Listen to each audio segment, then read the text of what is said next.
Hello friends,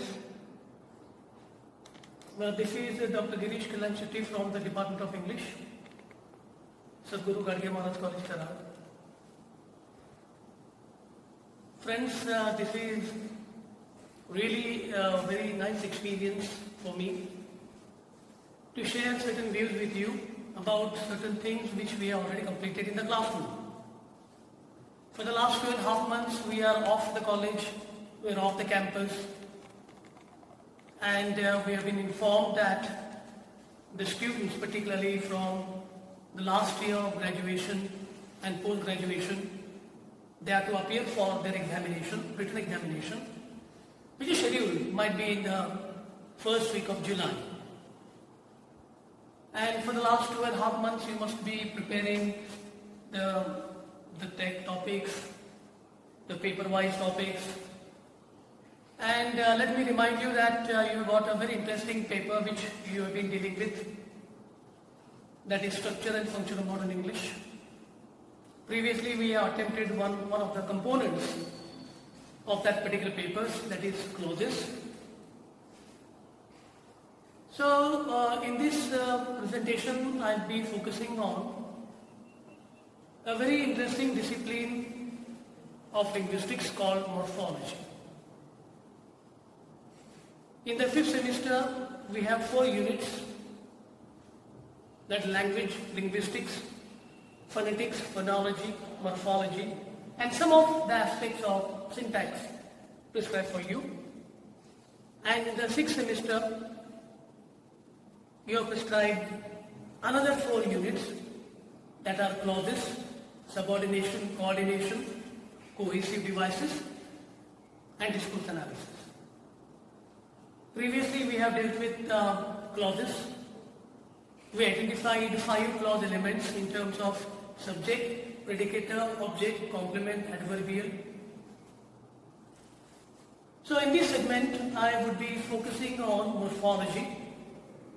So morphology is a very interesting discipline, the sub-branch of linguistics that attempts the study of morphemes.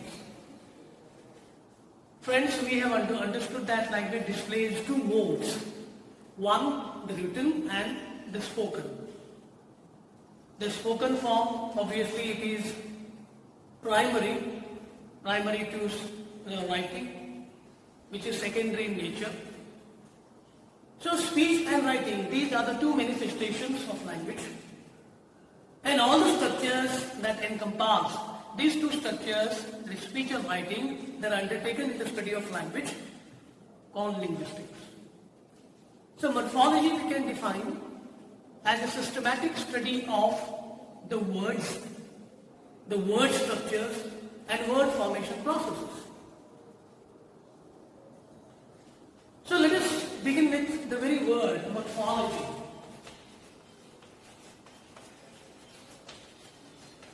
So morphology is a branch of linguistics which studies the word order, which studies the structures of words. It also studies the various word and word formation processes.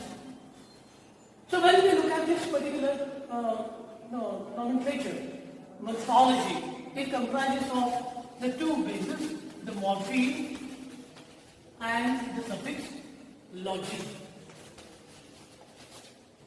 So these are the 2 bases that make up the word morphology. We can say that morphology is a systematic study of words and word formation processes. So morpheme, we can understand it as is the smallest meaningful unit. It's the smallest grammatical unit in the written language. So when we think about the hierarchy of a sentence, which we already covered in the clauses previously, when we think about the hierarchy of a sentence, we can say that sentence is the largest stretch and morpheme is the smallest stretch in the written language.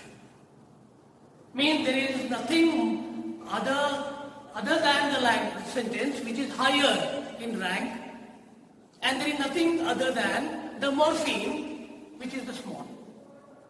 So morpheme is the smallest meaningful unit in the written language, and the sentence is the highest meaningful unit. So morpheme, there are two types of morphemes. One is a free morpheme and the bound morpheme.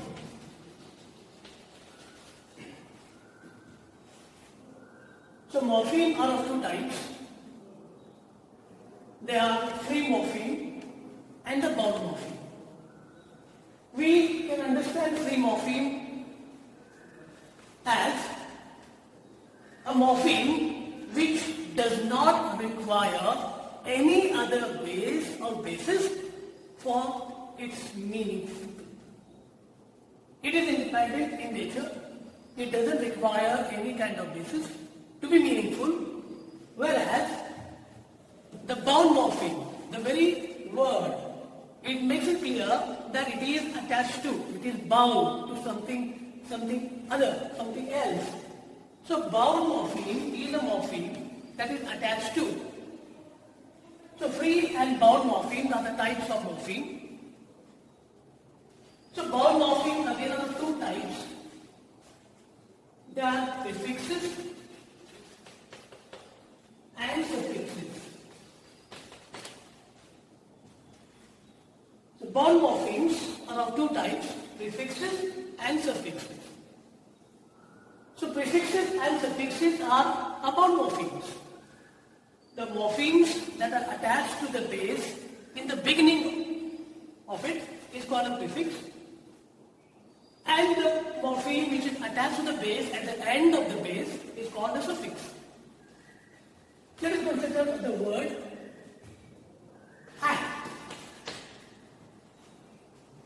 Act is a particular word or a form which is independent in itself. It doesn't require any kind of base for its meaning. So act is a free morpheme. So when we apply this morpheme, bound morpheme, react, so RE is a prefix. Why it is prefix? It is prefix because it is a morpheme we have attached to the base at the beginning of it. We have the word again, act. The same word. Act again is a free morpheme. In isolation it is a free morpheme. But when we attach this suffix, acting, ing. So this morpheme we attach to this base at the end of it. So it is the suffix.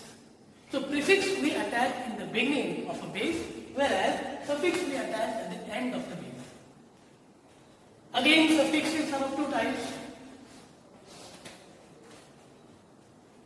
They are inflectional suffixes and derivational suffixes. Inflectional and derivational. Let us revise. Morpheme is the smallest meaningful unit in the written language. There are two types of morpheme, free morpheme and a bound morpheme. Free morpheme is a morpheme that is independent. It does not require any other base to be meaningful, whereas bound morpheme are the morphemes that are normally attached to the base. There are two types of bound morphemes, prefixes and suffixes. The prefixes are the morphemes that are attached to the base in the beginning, whereas suffixes are the morphemes that are attached to the base at the end of it. There are two types of suffixes, inflectional suffixes and derivational suffixes. So when we say that in inflectional suffixes, when we attach inflectional suffixes, the form does not undergo any change, but they undergo the change in terms of the number. For example, we have the free morpheme boy. We attach the suffix yes.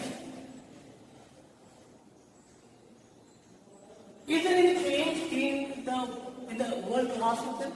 No.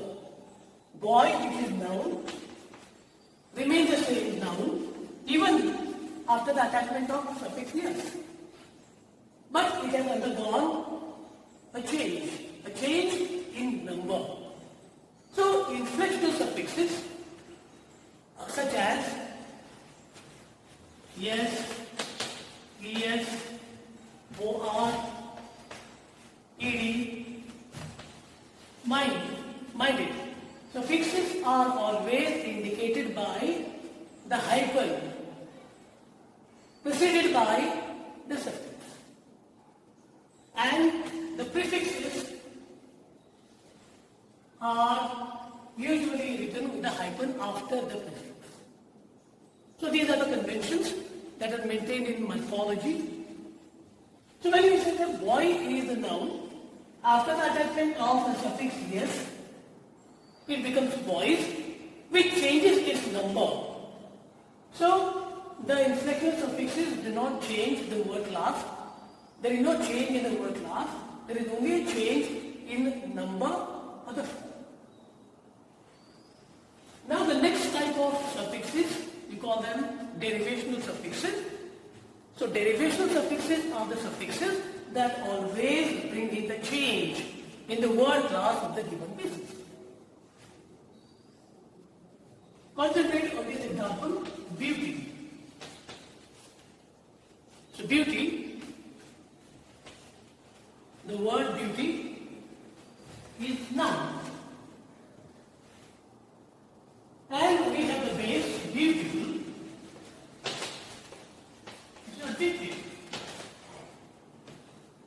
So the word beauty, after attaching the suffix ful, it is changed to adjective.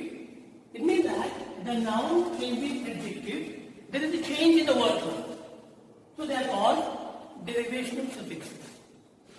So inflectional suffixes normally do not change the word class, whereas derivational suffixes always change. Most of the prefixes are normally, they do not change. So derivational suffixes are the suffixes that bring in change. Again, there are two kinds of derivational suffixes. They are called class changing suffixes and class maintaining. So class changing derivational or class changing derivational suffixes are the suffixes that change the word class, and class maintaining suffixes are the suffixes that maintain the word class. When we apply the suffix to the base, if the base undergoes the change in its word class, it is called class changing derivation. For example, here, beauty, which is noun, after application of ful, it is adjective, so there is a change from noun to adjective. So they are called class changing derivational suffixes. So prefixes are normally class maintaining, and suffixes, most of the suffixes are class changing derivations. Most of the suffixes. And most of the prefixes normally maintain the word class. So this is the structure of a morpheme. So let's revise. Morphology is a branch of linguistics that attends the study of word, the word structure, and the word formation processes.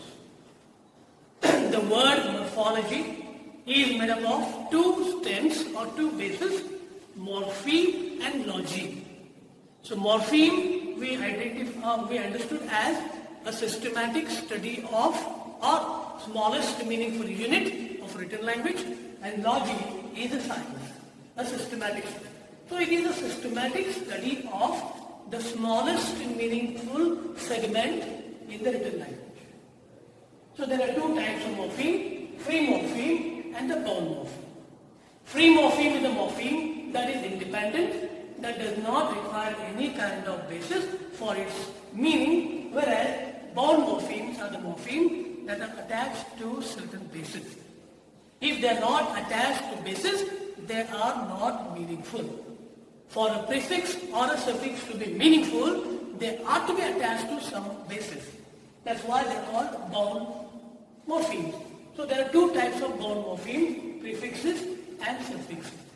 Prefixes are the bound morphemes that are attached to the word in the beginning, whereas suffixes are the bound morphemes that are attached to the base at the end of it.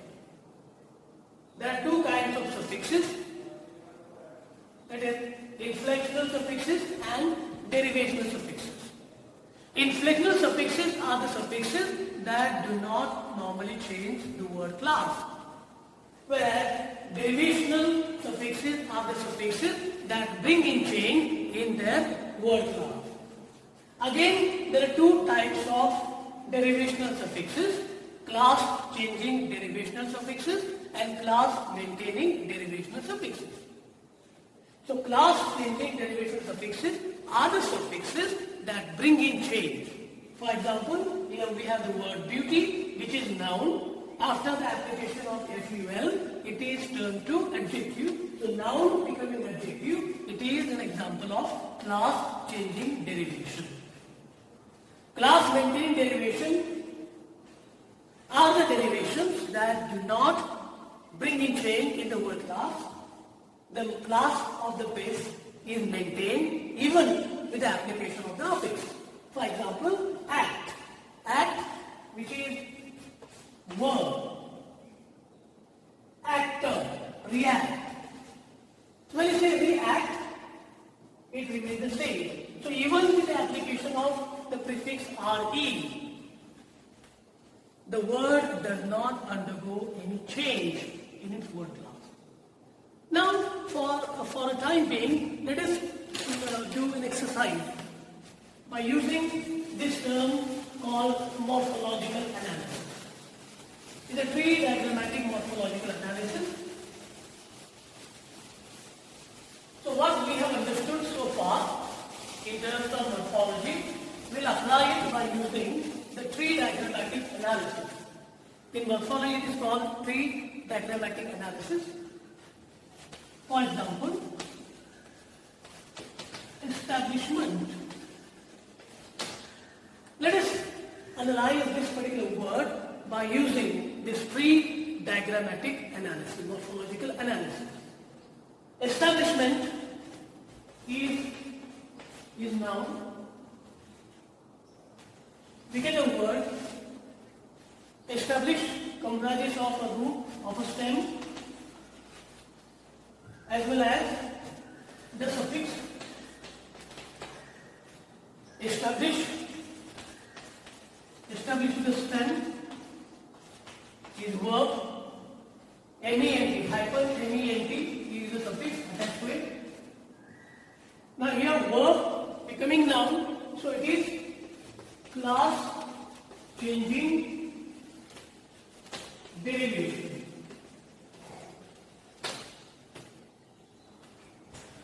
So this is the stem of the given word establishment. Do we get another stem from it? Establish? No. So this is the root. So morphologically, root is the particular element which cannot be further analyzed into the other stems. They call root.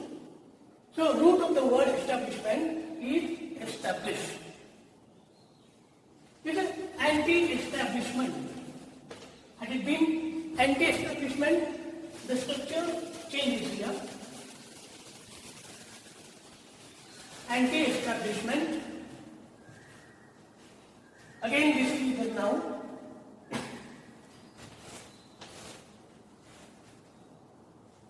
We have the prefix, that is anti. We have the stem, establishment, which remain the same. Now with the application of prefix anti to this particular stem, the word class remains the same. It is class maintaining derivative.